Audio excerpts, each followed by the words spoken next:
সর্বশেষ যে কথাটা আমরা শুনবো এখন সেটা হলো নবী করিম সাল্লাল্লাহু আলাইহি ওয়াসাল্লাম আজকের এই দিনে জনগণকে উদ্দেশ্য করে কিছু কথা বলেছিলেন। এই কথাগুলো বলে তিনি আজকের হজটা শেষ করেছেন। আমরা অনেকেই এই ভাষণটা সম্পর্কে জানি না। আমরা অনেক ভাষণ নিয়ে এখন গর্ব করি। নবী করিম সাল্লাল্লাহু আলাইহি ওয়াসাল্লামের এই যে সর্বশ্রেষ্ঠ ভাষণ, এটা কতজন জানেন? বিদায় হজের ভাষণ। কতজন জানেন বিদায় হজের ভাষণে নবী সাল্লাল্লাহু আলাইহি ওয়াসাল্লাম কি বলেছিলেন উম্মতকে? আমরা একটু আপনাদেরকে শোনাবো, শুনিয়ে ইনশাআল্লাহ লেকচারটা শেষ করব। নবী করিম সাল্লাল্লাহু আলাইহি ওয়াসাল্লাম আজকের এই দিনে 31টা বিষয়ে উম্মতকে নির্দেশ দিয়েছেন। 31টা বিষয়, সবগুলো বলার সময় পাওয়া যাবে না, আমি কয়েকটা কথা বলছি। খুব ভালো হতো যদি আমি অ্যারাবিকটা বলার পরে বাংলাটা বলার সময় পেতাম। আমার হাতে 5 মিনিট সময় আছে, কারণ অ্যারাবিকটার যে ভাব গাম্ভীর্যটা বাংলা আসলে আসবে না। তারপরে আমি চেষ্টা করছি। নবী করিম সাল্লাল্লাহু আলাইহি ওয়াসাল্লাম সবার সামনে দাঁড়িয়ে দীর্ঘ 23 বছর অক্লান্ত পরিশ্রম করে দাওয়াতি মিশন কমপ্লিট করার পরে সবাইকে সমবেত করে একটা হজ করলেন। হজ করার পরে তিনি গুরুগম্ভীর কণ্ঠে বলছেন, হৃদয়ের সমস্ত আবেগ বের করে দিয়ে বলছেন, হে জনগণ, আইয়ুহান নাস, হে জনগণ, আমি জানি না আজকের পর তোমাদের সাথে আমি কখনো মিলিত হতে পারবো কিনা। একটু চিন্তা করেন, সাহাবীরা সামনে দাঁড়িয়ে আছেন, নবীজি দাঁড়িয়ে এই কথাটা বলছেন, হে জনগণ, আমি জানি না আজকের পরে আমি তোমাদের সাথে মিলিত হতে পারবো কিনা। অতএব যে ব্যক্তি আজকে আমার এই কথাগুলোকে স্মরণ রাখবে, সে যেন অন্যের কাছে এই কথাগুলো পৌঁছে দেয়। হতে পারে যার কাছে পৌঁছে দেওয়া হচ্ছে সেই এই কথাগুলোকে বেশি সংরক্ষণ করতে পারবে। আল্লাহ পাক তার প্রতি রহম করুন যে আমার এই কথাগুলোকে অন্যের কাছে পৌঁছে দিবে। নবীজির ভাষণ। এরপর নবীজি বলছেন, জেনে রাখো নিশ্চয়ই তোমাদের পরস্পরের, মুসলিমদের পরস্পরের সম্পদ, পরস্পরের রক্ত, পরস্পরের এই যে জান মাল ইজ্জত, এগুলো একে অপরের জন্য হারাম। মুসলিমদের পরস্পরের রক্ত, পরস্পরের ইজ্জত সম্মান একে অপরের জন্য হারাম। এর হানি করা একে অপরের জন্য হারাম। ঠিক যেমন আজকের এই দিন হারাম, এই শহর হারাম, এই মাসও হারাম। নবী করিম সাল্লাল্লাহু আলাইহি ওয়াসাল্লাম বলছিলেন, জেনে রাখো 3টা বিষয়ে যেন তোমাদের অন্তর কখনো খেয়ানত না করে। 3টা বিষয়ে তোমাদের অন্তর যেন কখনো খেয়ানত না করে। 1, তোমরা যে কাজটাই করবা শুধু আল্লাহ পাকের সন্তুষ্টির জন্য করবে। তোমরা যে কাজই করবে শুধু আল্লাহর সন্তুষ্টির জন্য করবে। তোমাদের শাসক বর্গের কল্যাণ কামনা করবে। তোমাদের শাসক বর্গের কল্যাণ কামনা করবে।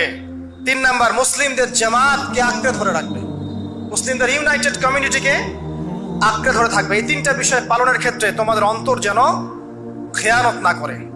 এদিন সূর্য ঢলে যাওয়ার পরে নবী সাল্লাল্লাহু আলাইহি ওয়াসাল্লাম আরো বললেন, শুনে রাখো হে মানব জাতি, এটা ভালো করে শোনেন, শুনে রাখো হে মানব জাতি, নিশ্চয়ই আমি মুহাম্মদ সাল্লাল্লাহু আলাইহি ওয়াসাল্লাম জাহেলি যুগের যত কুপ্রথা আছে সমস্ত কুপ্রথাকে আমার পায়ের তলে পিষ্ট করে গেলাম। জাহেলি যুগে কি ছিল ভাই? শিরিক ছিল, সুদ ছিল, মাদক ছিল, নারীর অবমাননা ছিল, কন্যা সন্তানকে দাফন করা হতো, রক্তক্ষয়ী, হানাহানি, মারামারি, কাটাকাটি ছিল। এগুলো সবকিছুকে আমি আমার পায়ের তলে দাফন করে গেলাম। এটা কি দাফন হয়েছে?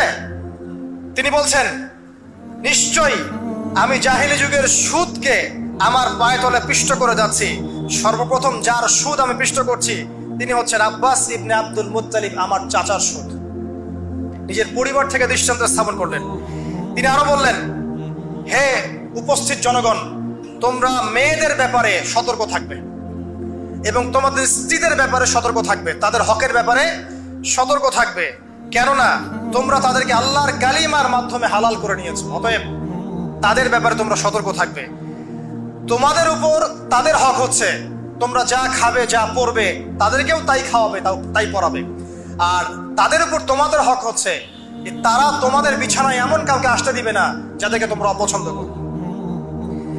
নবী করিম সাল্লাল্লাহু আলাইহি ওয়াসাল্লাম আরো বলছেন, এই দিন আইয়ুহান নাস, হে মানব জাতি, তারাকতু ফিকুম আমরাইন, জেনে রাখো আমি তোমাদের সামনে মাত্র 2টো বস্তু ছেড়ে গেলাম। কয়টা বস্তু? লান তাদিল্লু মা তামাসসাকতুম বিহিমা, তোমরা কোনোদিন পথভ্রষ্ট হবে না যতদিন এই 2টা বস্তুকে আঁকড়ে ধরে থাকবে। কিতাব আল্লাহ, আল্লাহর কিতাব, ওয়া সুন্নতি নবীহি, এবং তার নবীর সুন্নাহ। তিনি আরো বললেন, আল মুসলিম, জেনে রাখো প্রকৃত মুসলিম সে ব্যক্তি, মান সালিমাল মুসলিমুনা মিন লিসানিহি ওয়া ইয়াদিহি, যে ব্যক্তির হাত এবং জবান থেকে অন্য মুসলিম নিরাপদ থাকে সেই ব্যক্তি হচ্ছে প্রকৃত মুসলিম। আল মুহাজির, আর প্রকৃত মুহাজির সে ব্যক্তি, মান হাজারা মা নাহাল্লাহু আন, আল্লাহ পাক যা নিষেধ করেছেন সেখান থেকে যে দূরে থাকে সেই ব্যক্তি প্রকৃত মুহাজির, মানে হিজরতকারী। তিনি আরো বললেন, মনে রেখো আমি তোমাদের সবার আগে হাউজে কাউসারে চলে যাব, সুবহানাল্লাহ, এবং সেখানে আমি তোমাদের জন্য অপেক্ষা করতে থাকবো। অতএব শোনেন, অতএব তোমরা আমার চেহারাকে কালিমালিপ্ত করো না, মানে আমার চেহারায় কালিমালিপ্ত করো না, আমার নাম নষ্ট করে দিও না। আমি তোমাদের সংখ্যাধিক্য দেখে আল্লাহর কাছে গর্ব করব, আমাকে তোমরা অপমানিত করো না। আজকে কি আমরা তার দায়িত্ব পালন করে উম্মাহ হতে পেরেছি? নবীজি বলেছেন, তা আমার চেহারাকে কালিমালিপ্ত করো না, সুবহানাল্লাহ। তিনি বলছেন, ওই সময় কিছু মানুষ থেকে আমি মুক্ত হয়ে যাব, আর কিছু মানুষ আমার থেকে মুক্ত হয়ে যাবে। বলা হলো, কারা ইয়া রাসূলুল্লাহ? তিনি বলছেন, আল্লাহ পাককে আমি বলবো, ইন্নাহুম মিন্নি, হে আল্লাহ এরা আমার উম্মাহ, এরা আমার উম্মত, আমার সাহাবী। আল্লাহ পাক বলবেন, ইন্নাকা লা তাদরি মা আহদাসা বা'দাক, তুমি জানো না হে নবী, তোমার মৃত্যুর পর এই মানুষগুলো, পরবর্তী মানুষগুলো তোমার দিনের মধ্যে কত বেদাত সংযোজন করেছিল। তিনি আরো বলেছিলেন, হে জনগণ জেনে রাখো, প্রত্যেক পরিবারের জন্য প্রতি বছর একটা করে পশু জবাই করার বিধান, প্রত্যেক পরিবারের জন্য, সামর্থ্যবান পরিবারের জন্য প্রত্যেক বছর একটা করে পশু জবাই করার বিধান রয়েছে। তিনি আরো বললেন, মনে রাখো একজনের অপরাধের শাস্তি আর একজন কখনো পাবে না, আর বাবার দোষে ছেলে কখনো দুষ্ট হবে না, ছেলের দোষে বাবাও কখনো অপরাধী হবে না। তিনি আরো বললেন, জেনে রাখো হে মানব জাতি, নিশ্চয়ই শয়তান এই বিষয় থেকে নিরাশ হয়ে গেছে যে তোমরা শয়তানের ইবাদত করবে। শয়তান নিরাশ হয়ে গেছে, কিন্তু শয়তান নিরাশ হয়নি একটা বিষয় থেকে, যে তোমরা একে অপরে হানাহানি, কাটাকাটি, ফিতনা, ফাসাদে ব্যস্ত থাকবে, যেমনটা এখন আমরা করছি। আমরা কিন্তু সরাসরি কখনো শয়তানের ইবাদত করছি না, করছি, কিন্তু মুসলিমরা এখন পরস্পরে হানাহানি, কাটাকাটি, ফাসাদে লিপ্ত আছে। তিনি আরো বললেন যে একজন মুসলিমের জন্য হালাল নয় অন্য মুসলিমের সম্পদ আত্মসাৎ করা, যতক্ষণ না সে স্বেচ্ছায় খুশি মনে তোমাকে সম্পদ প্রদান করে। অতএব তোমরা একে অপরের প্রতি জুলুম করবে না। তিনি আরো বললেন, সাবধান, আমার ইন্তেকালের পরে তোমরা একে অপরের গর্দান উড়িয়ে কাফের হয়ে যেও না। সাবধান, আমার ইন্তেকালের পর তোমরা একে অপরের গর্দান উড়িয়ে কাফের হয়ে যেও না। তিনি আরো বলেছেন, একজন মুসলিম আরেকজন মুসলিমকে গালি দিতে পারে না। যদি একজন মুসলিম আরেকজন মুসলিমকে গালি দেয়, এটা হচ্ছে ফাসিকি, এবং একজন মুসলিম যদি আরেকজন মুসলিমের সাথে যুদ্ধ করে, এটা হবে এক প্রকার কুফরি।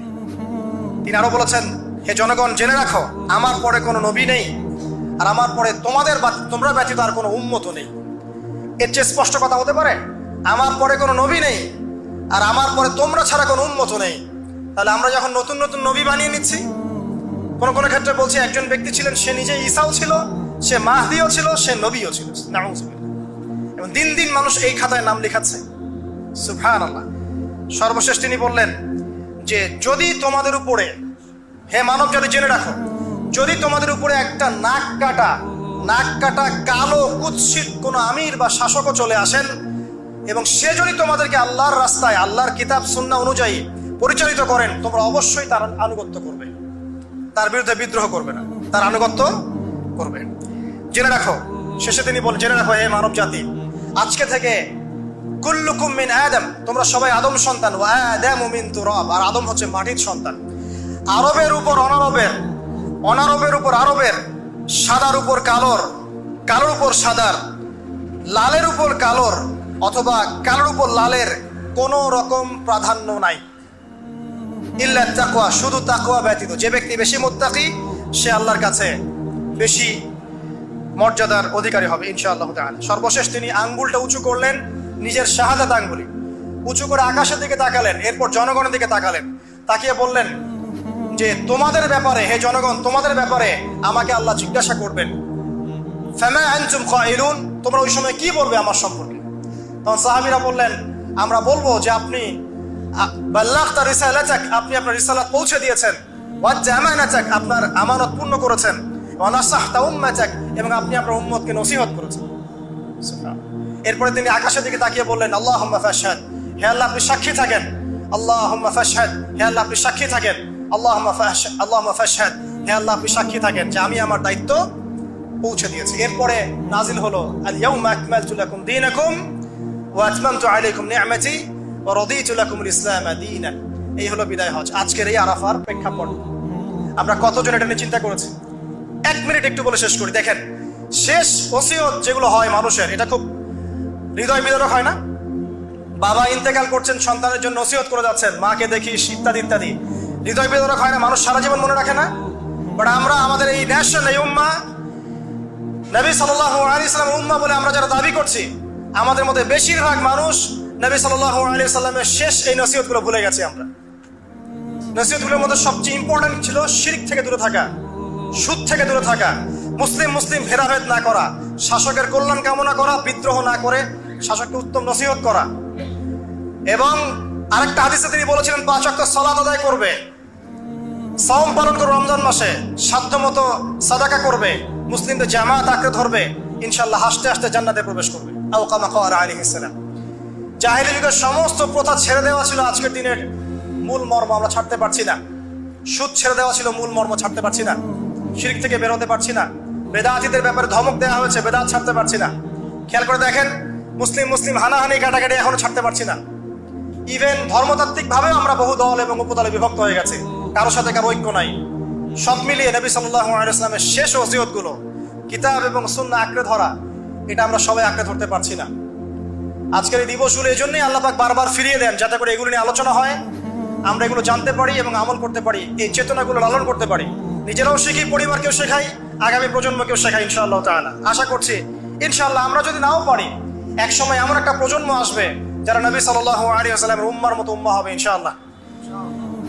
অতএব প্রিয় দিনী ভাইয়েরা, আসুন আজকের দিন, জুমার দিন, আমরা এই দিনে ইবাদতগুলো বাড়িয়ে দেই, আরাফা, সাওম এবং দোয়া, জিকির আজকারগুলো বাড়িয়ে দেই, একই সাথে আসন্ন কুরবানির প্রস্তুতি গ্রহণ করি। এবং আজকের দিনে, আরাফার এই দিনে হাজিদের সাথে আমরাও শরীক হয়ে আল্লাহর কাছে বলি যে আল্লাহু আকবার, আল্লাহু আকবার, লা ইলাহা ইল্লাল্লাহ, আল্লাহু আকবার, আল্লাহু আকবার, ওয়ালিল্লাহিল হামদ। এবং নবী করিম সাল্লাল্লাহু আলাইহি ওয়াসাল্লাম রেখে যাওয়া এই যে শেষ বাক্যগুলো, এগুলো সবার কাছে পৌঁছে দেই। যে ব্যক্তি পৌঁছাবে তার উপর আল্লাহ পাক রহম করবে ইনশাআল্লাহ। এবং নিজেরা আমল করার চেষ্টা করি। আল্লাহ পাক আমাদের সবাইকে নবী করিম সাল্লাল্লাহু আলাইহি ওয়াসাল্লামের আদর্শ উম্মাহ হওয়ার তৌফিক এনায়েত করুন, আমিন। আমাদের ব্যক্তি, পরিবার, সমাজ, রাষ্ট্র, শাসক সবাইকে আল্লাহ পাক হেদায়েত দান করুন, আমিন। এবং আমাদের মধ্যে আপোষে যত ইখতিলাফ, ভুল বোঝাবুঝি আছে, এগুলোকে আল্লাহ পাক নিরসন করে দিন, আল্লাহুম্মা আমিন। আকুলু কওলি হাযা আস্তাগফিরুল্লাহ লি ওয়া লাকুম ওয়া লিসাইরিল মুসলিমিন। বারাকাল্লাহু লানা ওয়া লাকুম বিলায়াতিল হাকীম। ইন্নাহু তাআলা জাওয়াদুন কারীমুন বাররাউফুর রহিম। আসসালামু আলাইকুম ওয়া রাহমাতুল্লাহি ওয়া বারাকাতুহু।